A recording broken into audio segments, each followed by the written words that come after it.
దైవజనుడు అంటే మనల్ని నడిపించేవాడండి, మన కోసం ప్రార్థన చేసేవాడండి. ఈ రోజు మనల్ని బాగు కోరుకునేవాడు ఎవడో లేడండి భూమి మీద. కానీ నిజాయితీగా చెప్పిన, నీ గురించి నీ మంచి కోరుకునే ఏకైక వ్యక్తి ఎవరైనా ఉన్నారంటే నీ దైవజనుడు. నీ కోసం ప్రార్థన చేస్తాడు. నువ్వు దేవుడి నుంచి దూరంగా వెళ్ళిపోతే నీ కోసం బాధపడతాడు. నువ్వు దేవునికి దూరంగా వెళ్ళిపోతే నీ కోసం దుఃఖపడతాడు. ఎవడన్నా బాధపడతాడు నీ కోసం? నీ తల్లిదండ్రులు తప్ప ఎవరు బాధపడరు. అలాంటిది నీ కోసం ఆలోచిస్తాడు. అయ్యో ఈడు వెళ్ళిపోతుందంటే ఇదేంటి, మా ఓడి ఇలా వెళ్ళిపోతుండేంటి, చిన్నప్పుడు ఎంతో బాగుండేవాడు కదా, ఇప్పుడేంటి ఎంత దూరం అయిపోతున్నాడు దేవుడికి దుఃఖపడతాడు. ఎవరన్నా దైవజనులు వస్తే బాధ చెప్పుకున్నాడు, నా సంగతులు ఈ అమ్మ కోసం ప్రార్థించేయండి అమ్మా, ఆ అమ్మ కోసం ప్రార్థించేయండి అమ్మా, ఇదిగో నా బిడ్డ కోసం ప్రార్థన, నా సొంత పిల్లల్లా చూసుకుంటారండి దైవజనులు. అది అదృష్టం. నీ మంచి కోరుకునేవాడు ఒకటి దొరకడం నీకు అదృష్టం అండి.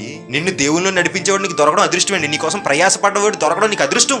నీ దగ్గర నుంచి ఏం లక్షలు కోరుకోవట్లే, నీ దగ్గర నుంచి ఏదో ఆశించట్లే. ఏది ఆశించకుండా నువ్వు దేవుళ్ళు నిలబడితే చాలు, నువ్వు మంచికి ఎదిగితే చాలని కోరుకునే ఏకైక వ్యక్తి దేవుని తర్వాత ఎవరైనా ఉన్నారంటే ఆయనే దైవజనుడు. నిజమండి. అలాంటి గొప్ప వ్యక్తి మినిమం మనం రెస్పెక్ట్ ఇవ్వాలి కదా. మినిమం, అట్లీస్ట్ మినిమం ఉండాలి కదండి. వాళ్ళు వచ్చారంటే కొద్దిగా పలకరిస్తే, ప్రేమగా పలకరింపకండి, అంతకు మించి ఏం కోరుకుంటారండి వాళ్ళు.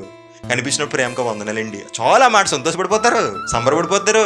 పిలిచినా పట్టించుకోరు కొంతమంది, అలా పిలుస్తూ ఉంటారు, పిలిచినా పట్టించుకోకుండా పోతూ ఉంటారు, బాధపడతారండి. ఏం చేస్తారు? నిజంగా అలాంటి వాళ్ళు గొప్ప వాళ్ళండి. అలాంటి వాళ్ళు పాదాలు మన ఇంట్లో పడడం మనకు ఆశీర్వాదకరం. అందుకే నాకు దైవజనులు అంటే చాలా ఇష్టం. ఎప్పుడు ఏ దైవజనులు వచ్చినా నేను వెంటనే మా ఇంట్లోకి ఆహ్వానిస్తాను. Whatever it may. వాళ్ళు ఎవరైనా, వాళ్ళకి భోజనం పెట్టాలి, వాళ్ళకి ఆతిథ్యం ఇవ్వాలి, అది ఇష్టం నాకు. ఎవరికైనా సరే ఆతిథ్యం ఇవ్వడం అంటే నాకు చాలా ఇష్టం. అలాంటి వ్యక్తిత్వం కలిగినటువంటి వ్యక్తి ఎవరు? కొర్నేలి. Subscribe for more content.